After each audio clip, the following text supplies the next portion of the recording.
We, the students of Group Alpha, are happy to present to you Shakespeare's classic play, Julius Caesar.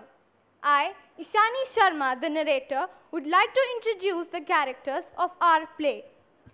Arohi Abhyankar as Julius Caesar. Avisha Malu as Caius Cassius. Avisha Srivastav as Metellus Simba. Disha Atolia as Mark Antony's companion. Parv Patni as the soothsayer.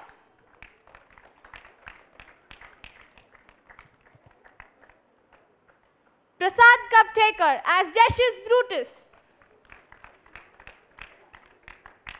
Rishabh Pawar as Casca.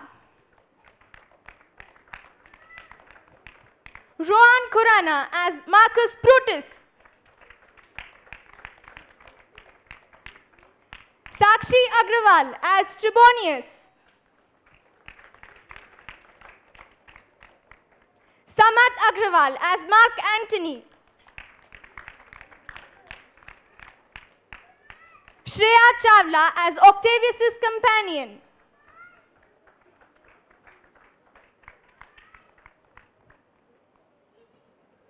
We also have students from Group A and B as the citizens. It is the 15th of March in the 44th year before the Common Era. Julius Caesar the man has earned a place in history as one military leader who made ancient Rome the largest empire known at the time. Rome had prospered immensely.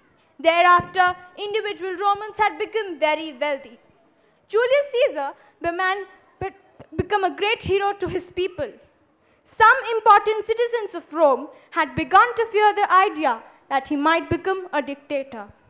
As we begin our retelling of the great true story, we see Caesar and the senators entering the Capitol for the Senate sitting. Julius Caesar meets an old soothsayer outside the Senate who had predicted that Julius Caesar would die on this day.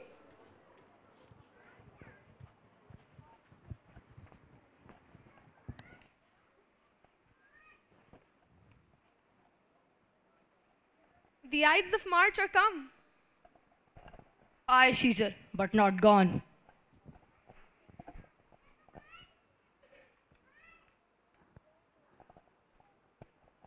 Trebonius doth desire you to read at your best leisure this his humble suit.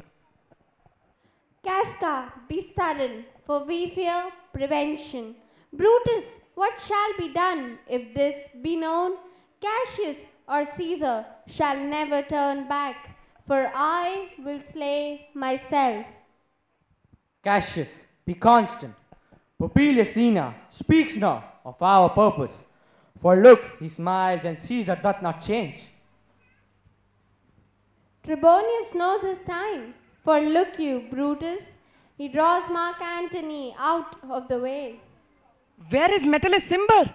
Let him go and presently prefer his suit to Caesar. He's at rest. Press near and second him. Are we all ready? What is now amiss that Caesar in his senate must redress? Most high, most mighty, and most puissant Caesar, Metellus Simba throws before thy seat an humble heart. I must prevent these, Simba. These couchings, these lowly courtesies, might fire the blood of ordinary men and turn pre-ordinance and first decree into the law of children. Be not fond to think that Caesar might bear such rebel blood, that will be thought from true quality, with that which melteth fools, I mean sweet words, low crooked courtesies and base Spaniel fawnings. No, Caesar doth not wrong, nor without cause will he be satisfied. Is there no voice more worthy than my own to sound more sweetly in great Caesar's ear for the repealing of my banished brother? I kiss thy hand, but not in flattery.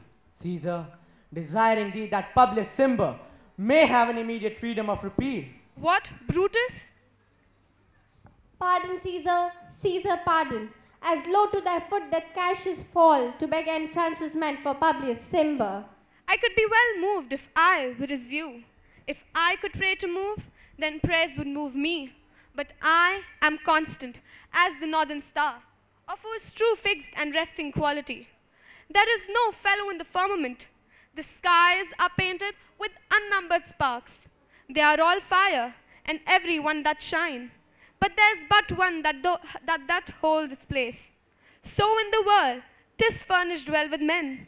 Men are flesh and blood and apprehensive. I was constant, Simba should be banished, and constant to remain, to keep him so. Hence, wilt thou lift up Olympus? Doth not Brutus bootless kneel? Big hand for me!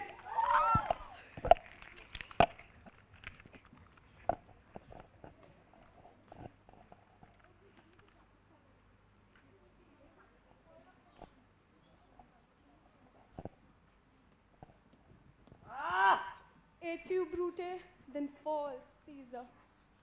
Liberty! Freedom! Tyranny is dead! Run, hence proclaim! Cry it about the streets! Go to the pulpit, Brutus! And Cassius too. Where is Mark Antony? Fled to his house amazed. Men, wives, and children stare, cry out, and run, as if it were doomsday. Fates!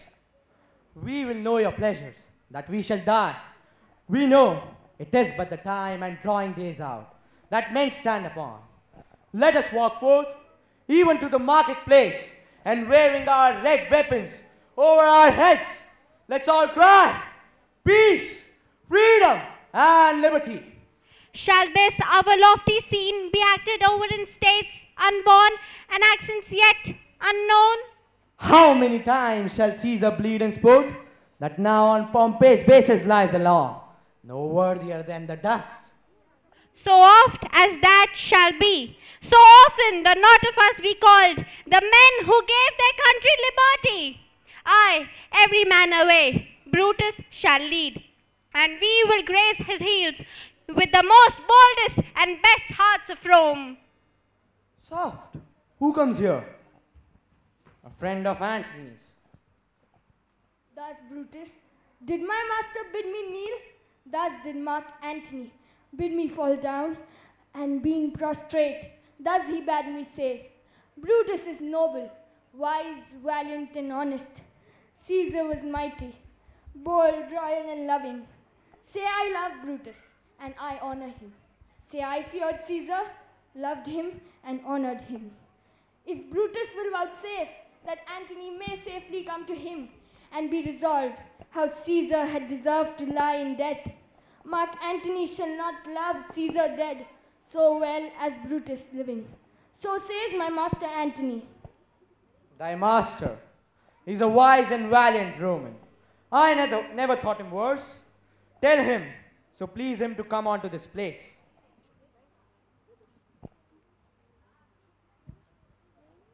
Here comes Antony. Welcome, Mark Antony. O mighty Caesar, dost thou lie so low? Are all thy conquests, glories, triumphs, spoils shrunk to this little measure? Fare thee well. I know not, gentlemen, what you intend. Who else must be let blood? Who else is rank? For I myself, there is no hour so fit as Caesar's death hour, nor no instrument of half that worth as those your swords, made rich with the most noble blood of all this world. No place will please me so, no mean of death, as here by Caesar and by you cut off, the choice and master spirits of this age. O Antony, beg not your death of us, though now we must appear bloody and cruel, as by our hands at this our present act. You see we do, yet see you but our hands at this, the bleeding business they have done. Our hearts you see not, they are pitiful, and pity to the general wrong of Rome. As fire drives out fire, so pity had done this deed on Caesar. Mark Antony, only be patient till we have appeased the multitude, beside themselves with fear, and then we will deliver you the cause. Why I, that did love Caesar when I struck him, have thus proceeded. I doubt not of your wisdom, Let each man render me his bloody hand. First, Marcus Brutus, will I shake with you. Next, Caius Cassius. Yours, Metellus. Yours, Cinna. My valiant Casca, yours. Though last, not least in love, yours, good Trebonius. Gentlemen all, alas, what shall I say that I did love thee, Caesar? Oh, 'tis true, if then thy spirit look upon us now, shall it not grieve thee dearer than thy death? To see thy Antony making his peace, shaking the bloody fingers of thy foes, most noble in the presence of thy corse, had I as many eyes as thou hast wounds, weeping as fast as they stream forth thy blood, it would become me better than to close in terms of friendship with thine enemies. Pardon me, Julius, here was thou bade, brave heart, here didst thou fall, and here thy hunters stand, signed in thy spoil and crimsoned in thy lethe. Mark Pardon me, Antony! Caius Cassius, the enemies of Caesar shall say this. Then in a friend it's called modesty. Therefore I took your hands, but was indeed swayed from the point by looking down on Caesar. Friends, am I with you all and love you all, upon this hope that you shall give me reasons why and wherein Caesar was dangerous. That's all I seek, and a moreover suitor that as becomes a friend, I may speak in order of his funeral. You shall, Mark Antony. Brutus, a word with you. You know not what you do. Do not consent that Antony speak in his funeral. You know how much the people may be moved by that which he will utter. By your pardon, I will myself into the pulpit first, and show the reason of our Caesar's death. What Antony shall speak, I will protest. I know not what may fall. I like not. Mark Antony, here take you Caesar's body, and you shall not in your funeral speech blame us, but speak all good you can devise of Caesar, and say you do it by our permission, else you shall not have any hand at all about his funeral. And you shall speak into the same pulpit whereto I am going after my speech is ended. Prepare the body then, and follow us.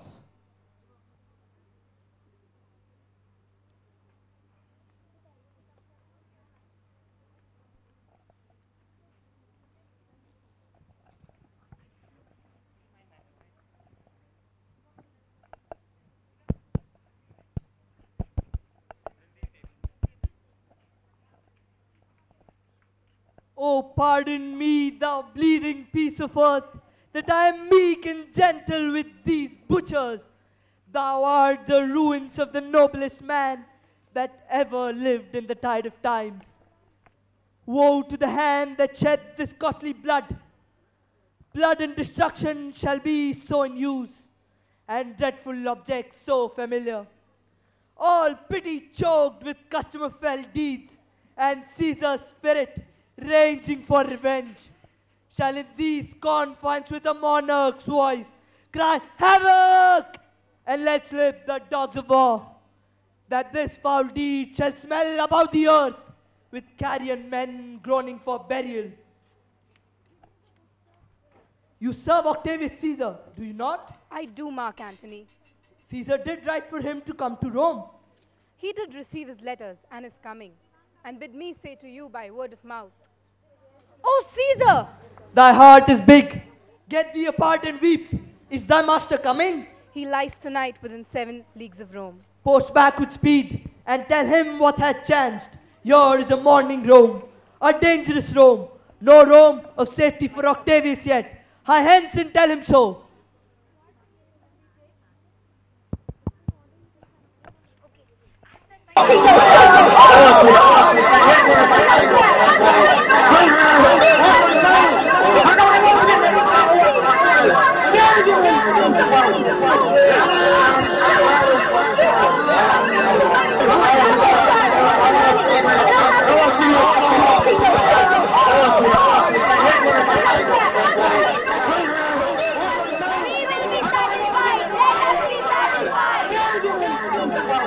Then follow me, and give me audience, friends, and public reasons shall be rendered of Caesar's death.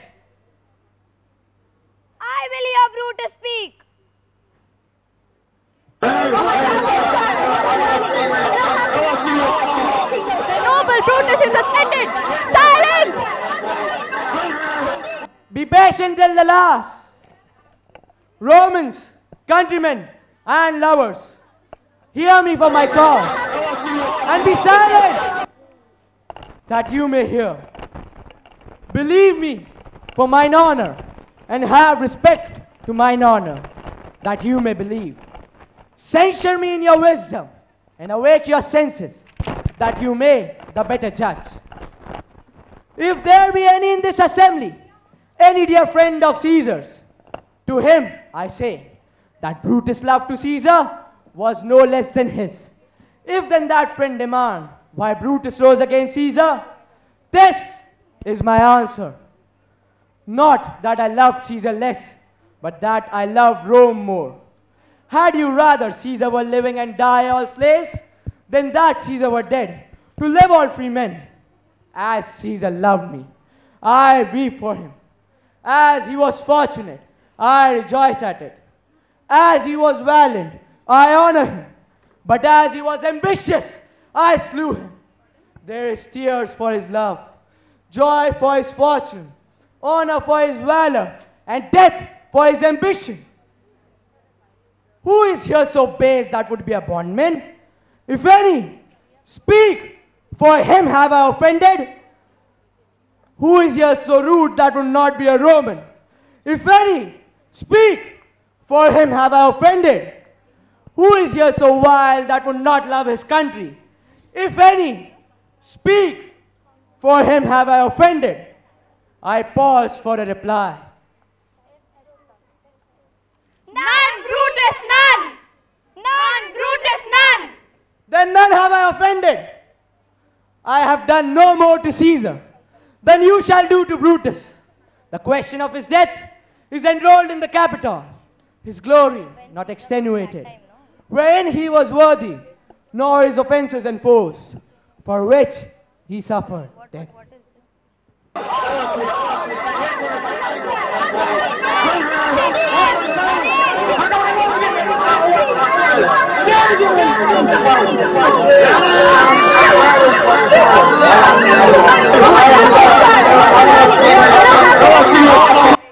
Mourned by Mark Antony, who, though he had no hand in his death, shall receive the benefit of his dying, a place in the commonwealth, as which of you shall not? With this I depart, that as I slew my best lover for the good of Rome, Bring him with I have the same dagger for myself, when it shall please my country to need my death. Give him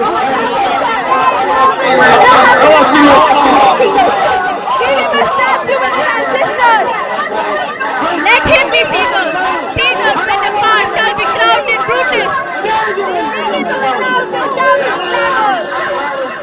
My countrymen, good countrymen, let me depart alone, and for my sake, stay here with Antony. Do grace to Caesar's cause, grace his speech, tending to his glories, which Mark Antony, by our permission, is allowed to make. I do entreat you, not a man depart, save I alone, till Antony have spoke. Stay ho and let us hear Mark Antony. Let him go up into the public chair. We'll hear him. Noble Antony, go up. You gentle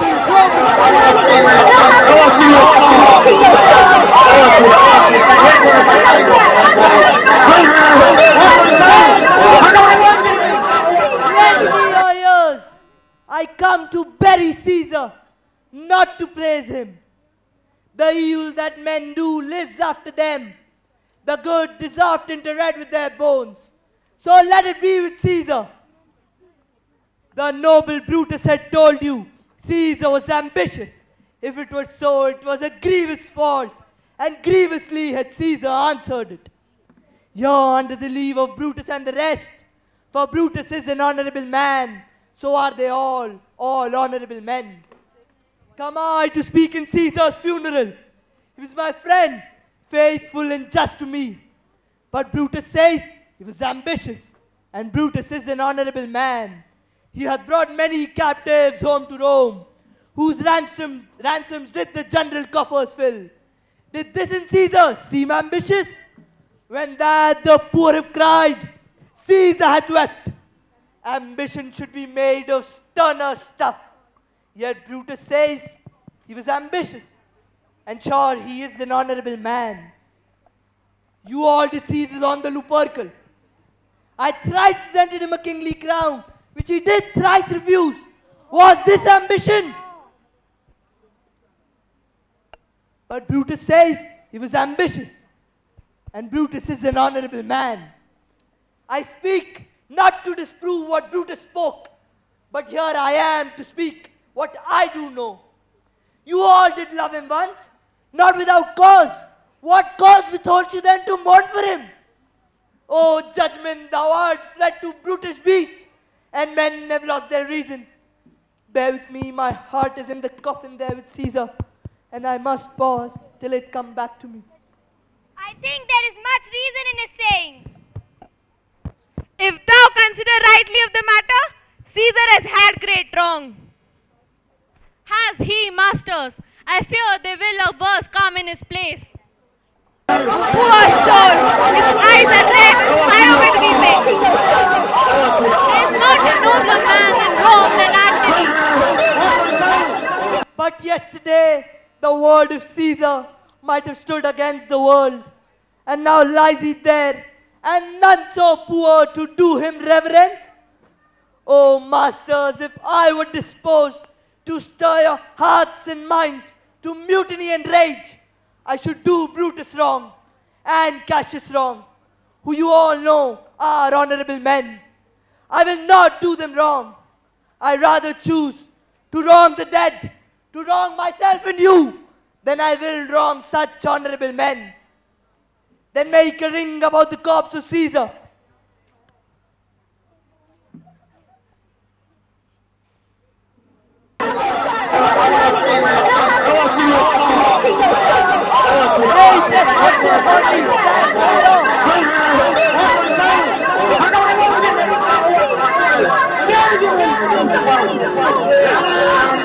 You all do know the handle.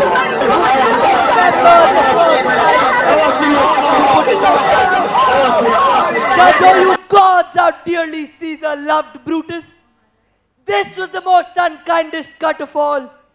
For when he saw the noble Brutus stab, and in his mantle muffling up his face, even at the base of Pompey's statue, which all the while ran blood, great Caesar fell.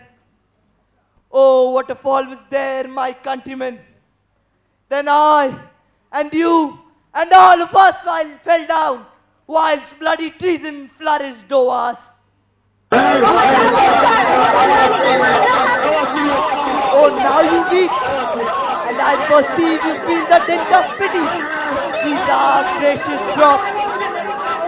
Kind souls, what weep you when you behold that Caesar's vesture wounded? Look you here, here is himself hard as his evil traitors. Oh, noble Caesar! Oh, woeful race! Traitors! Villains! We will be revenged! Let not a traitor live! Now let it work! Revenge burn!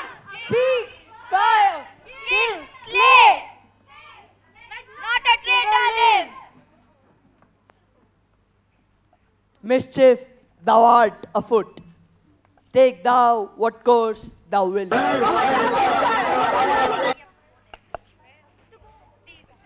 We do humbly thank this 21st century audience for the patience that you all have shown in letting us reenact this great true story. Shakespeare had predicted that this story would be enacted thousands of times by generations yet unborn in states yet unknown. We trust you enjoyed our amateur efforts.